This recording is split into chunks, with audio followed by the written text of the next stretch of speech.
All right. Good morning, everyone. Good morning. This is Jack Hatfield, of course, as you know, the Hatfield home place, Devil Anse's great grandson, and bringing you on another adventure that we're having today. I want to introduce you guys to Brian Davis. Nice to meet you. I'm with Legendary Tours, local tour guide service out of Varney, West Virginia. We're going to have some fun today. We're going to have some fun today, yeah. So Brian has graciously agreed to help me put up some signage today for the museum, so we can go out on the trails and try to direct you guys who are trail riding out here the easiest way to the museum and the Hatfield home place. Of course, as you guys know, soon back over here behind me, where the backhoe is back there, we're going to have a new cabin. It will be delivered hopefully this week, actually in 2 or 3 days, and we'll be having our museum put in there. Of course, beside there you see the food truck. We're going to have a picnic shelter over there, as well as a gym mining sluice for the kiddos to help cool you guys down when coming off of the trail, those of you who are trail riding. Of course, behind me right now you can see the current home place that was built here after Devil Anse's home burned down in 1932. Of course, we've got the museum and gift shop in the side of the house, because I live in the rest of it. But right now it's a little too small for us. We're growing, got a huge following coming in, so we need a lot more space, of course. But we're really excited for me and Brian to get out here today. He's going to take us out in his amazing machine, all logoed up. Oh, yeah. But we're going to take you guys on a little ride with us, and hope you enjoy the video. And be sure to join us on Legendary Tours on Facebook, Instagram, and TikTok. All right. So, of course, stop number one, the infamous family cemetery. So, of course, this is where Devil Anse and Johnsy and other family members lay here at rest.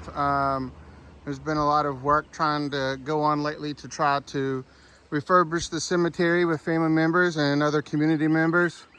Of course, we got Brian's awesome machine out here, and I'm headed to our next stop, but we are located just a half a mile down the road, not even a half mile, probably about a fourth of a mile down the road, as far as the home place. Devil Anse used to travel back up in the hill there on that old trail, as you guys saw in one of our previous videos, and come out on the top end of the mountain back there to visit Troy and Elias every day. But you guys got to come out and check it out. It's very peaceful, tranquil. It's a beautiful property. All these trees, Devil Anse planted. Yeah, it's crazy, isn't it? Because you don't plant a tree for your generation. You plant a tree for the next generation. Yeah. He actually, in the photos that we have, you can even see in the museum, the hillside was actually logged, because he was a logger. So he actually had logged all these hills, and this was kind of wide open at the time. But yeah, Brian's right. These trees have all grown in since 100 years ago, since Devil Anse lived here. So, but let's go on to stop number 2. Yeah.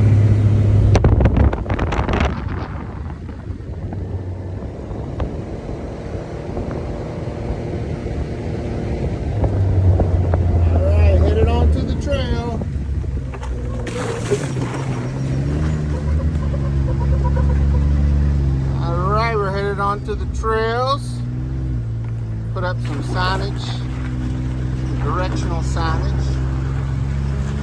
This is the trail entrance for Trail 39. This one's Devil Anse Trailhead, right? Because right here we got an intersection where we got Devil Anse and what's the one across the street? Rock House. So we got Rock House and Devil Anse right here that connect. But this is the trail entrance, and of course we're just about a mile down from that. The cemetery is a mile and a quarter down from that. But this actually is some old coal mining land, isn't it? It is. And we've got actually Island Creek. Most of Island Creek comes out of this mountain right here. I don't know if you know that. It does. And then right down there, it actually dumps in, and then it flows down through all the way down 44, all the way into Logan. but we're headed on.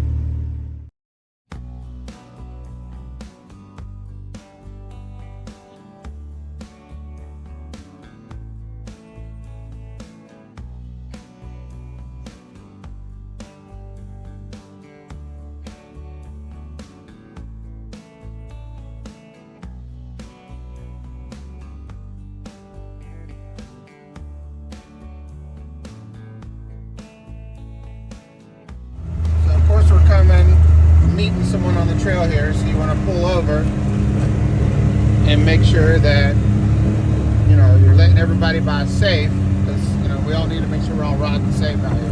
And be sure to use your hand signals. You hold your fist up for you're the last one in the group, and then however many people's behind you, 1, 2, 3, 4, 5, and then if you get into more than 5, you flash 5, and then 6, 5, and then 7, and so on and so on. And just keep riding, and you gotta watch around these curves and stuff like that. Is your main goal, keep everybody safe, slow down on the curves, and then whenever you get around the curves, you can jump up and have a little bit more run time. And like I said before, keep your lights on, that way people can see you far off. They're zigzagging around the hills, and they'll see your lights coming at you. Yeah, I was wondering why he held his hand up, bumping like that, yeah. and that kind of makes sense. So when you're the last one in the group, you hold your hand up like just a fist, and that lets the riders know that you're the last one in the group. And you don't have to watch out no more for other riders.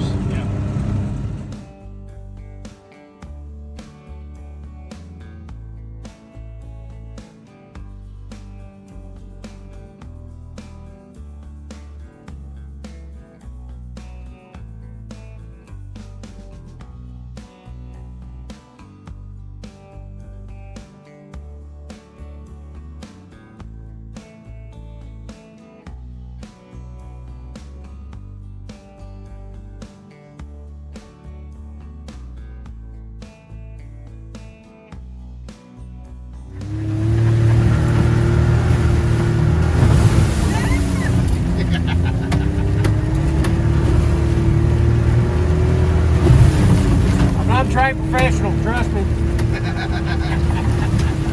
I do. Shit. I haven't been on HMT at all around here, but I grew up on trails. Like in the mountains, I stayed on my dirt bike when I was a kid. Oh yeah. Listen, I promise you, there's no better thing than getting these big side-by-sides and riding these trails. They're awesome. I mean, Hatfield McCoy, they're nice. You've got nice flat trails. Yeah. There are some trails that are more technical. Right. But the outlaw trails, they have a lot of beautiful scenery up there. You're actually higher elevation than the Hatfield McCoy trail. But like I said, they all got a lot to offer, and they're absolutely beautiful trails. So how are you passing other side-by-sides when y'all meet? Well, whenever you meet, and the best thing to do is have lights on. If you've got lights on, they can watch you from a little farther away. Okay. And then whenever you see them, and you got to be respectful of the trails. Don't be going crazy fast speeds or anything like that. And then if you've got a big group behind you and a smaller group coming at you, usually the smaller group will pull over and let the bigger group go through. Oh, okay. Or depending on if you've got a bigger space on your side, then pull over and get out of their way, let them by it, right on.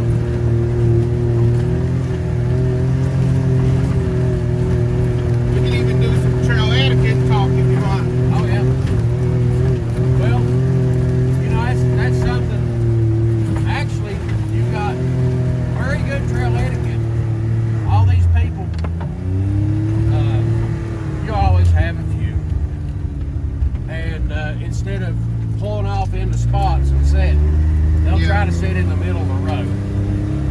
And but the majority of the people you met out here are absolutely awesome people. They will, if you're broke down, they'll stop, they'll help you, they'll lend you a hand. You've got a good culture that's building in this area, and everybody wants to come down, everybody wants to ride, everybody wants to have fun, and this is a great opportunity for West Virginia. Actually, West Virginia, Kentucky, Virginia, all the way down into Tennessee. These trails are going to stretch out, and you're going to be able to ride the complete system. It's going to be absolutely awesome. Oh, you think they're all going to connect completely? I know they are. Okay. That's in the game. Say you got Hatfield McCoys trails connected to Hillbilly trails. Yeah. Okay, and then Hillbilly trails is going to connect into Virginia, which already is established. Oh, I didn't know it was going into Virginia. I knew it was part of Kentucky. Yeah. But I didn't know it was going into Virginia. And they're connected, I believe, in Wise. Okay. And then it's going on down into Tennessee, all the way to Pigeon Forge. Oh, wow. Yes. Now, you imagine riding from here Pigeon Forge. to Pigeon Forge, okay? I see people doing that, camping out along the way. That's what I'd say. They're going to be camping out along the way. You'll have Or hitting resorts off of the trail They'll have along the way. resorts on the trail. I've even heard of people having like campers. They're going to start renting, and they'll pull them to like certain destinations, pop them up. There you go. Yeah. Stay all night. And remove them the next day. Wow. Which, I mean, that, sky's the limit. I mean, if you could think of opportunities Oh, yeah. to grow big. this industry. Yeah. Because I mean it's just now starting. I feel like I was late to the game, but I guess I'm kind of on time a little bit, I guess. We're on schedule. I mean we're not behind, but we're not really too far ahead either. Right. Back before 2020, there was.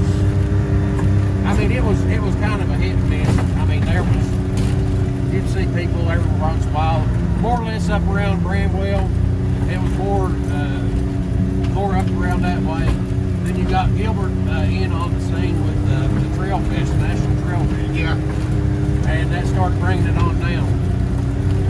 And then, really, actually, whenever COVID hit, people were stuck in their houses, kind of depressed and everything, and looking for something to do that you could get out and do, and not be in contact with a lot of people, but be outside. Yeah. Okay. Yeah. So you can sit there and be on these trails. You can ride with a group and actually have no contact with them whatsoever, besides a radio or you sit somewhere, you can have your social distance. And then after, COVID was going that way, then everybody started getting together more and actually having a better experience. All right, guys. That's a no entry trail. Usually a good spot to, kind of hang out and get off the trail, relax a little bit. But remember, these trails right here are really no entry trails. You really shouldn't go on there unless you have an emergency. And you can see on the map where it's close to a blacktop road where you need to get out and get to help real quick. But if not, stay on the trail and remember your trail etiquette. Yeah, we're going back on trail 39 still, right? 38. 38, Yep. yeah. And see, that's really hard to see that no entry. It is. So we wanted to kind of show you guys, for the ones new coming in, to make sure you pay attention to those signs. The trails are pretty well marked, but you know, sometimes you just miss little things. Well, and we'll see on this 38 right here where it's kind of hidden beside that tree right there. Yeah. So you gotta pay attention. You'll miss it if you don't see it. Then you'll be down a no entry trail, and it's easy to get lost. And all you got to do is kind of turn around, backtrack, and start looking for your markers.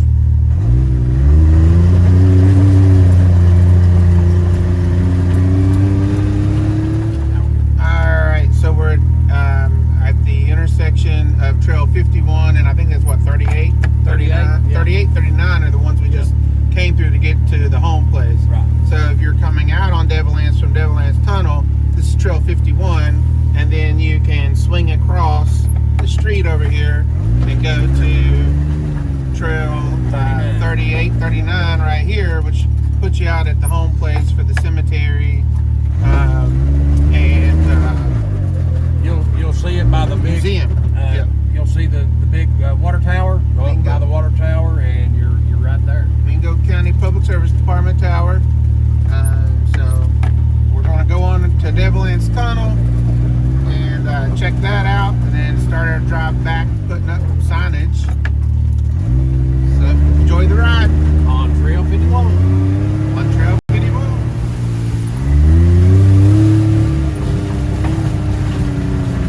Fun little spot on Trail 51.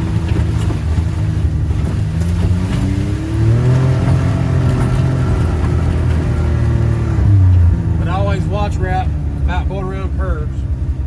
Somebody might be coming head on at you. Yeah, it seems to be where most of the accidents happen, don't it? They do. And, on your straightaways where you can get a good line of sight, you can get a little bit faster, have a little fun, do a little jumps. Then whenever you get around these inside curves, kind of slow down, take it easy a little bit. Yeah. You never know who could be coming around that curve. Yeah, especially, you know, these four-wheelers and dirt bikes and four-wheelers, they're not as protected as, you know, side-by-sides are, so I'm going to try to keep everybody safe. Yeah, watch out for your fellow rider. That could be your buddy coming at you on the other trail.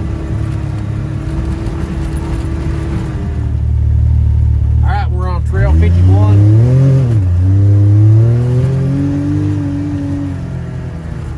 Beautiful little spot here.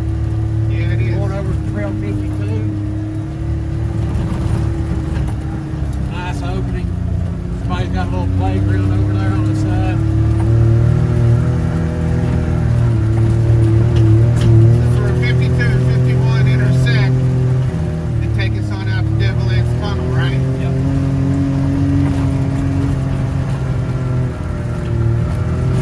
You got a cool little hillside here. You can get a little bit of a run on and enjoy these trails.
famous tunnel. Now, as y'all seen, I've got a big 14-foot long Can-Am axe, and you've got to hug the sides to get it in here. Oh, you do, don't you? Oh yeah. Now, once you get in here and get straightened up, I'll throw her in high. Let's get the lights going.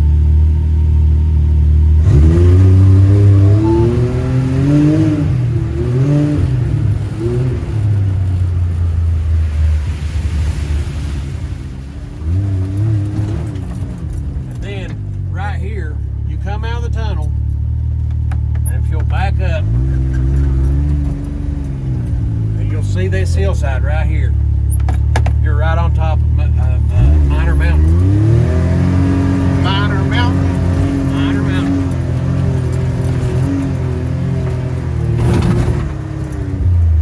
Look at that view. Wow. Absolutely breathtaking. We need to put a sign up on there. You. Thank you. It's right here. Oh yeah. Big purpose for a sign. To say, like I said, this is a spot where a lot of people hang out right here. A lot of people kind of know about it, and they hang out here. They drop back down and either go to make one's that way, or that way's back to the home place. Yeah, this is the hard top. So Yeah. this is adding 52. What is this route? Yeah, it is 52. It is 52. See, you got 52 on Minor Mountain, then you got actually old 52. Oh, okay. So, right. like if you get directions, and we've had a lot of people that get directions from like Wimpson and stuff like that, Yeah. and it'll bring them to Taylorville, come up on this road right here, go all the way out, then take a left, and then go all the way back to the marathon. Yeah. Instead of them coming up 52 straight on to the marathon. And Interesting. GPS will not let you go back on 52.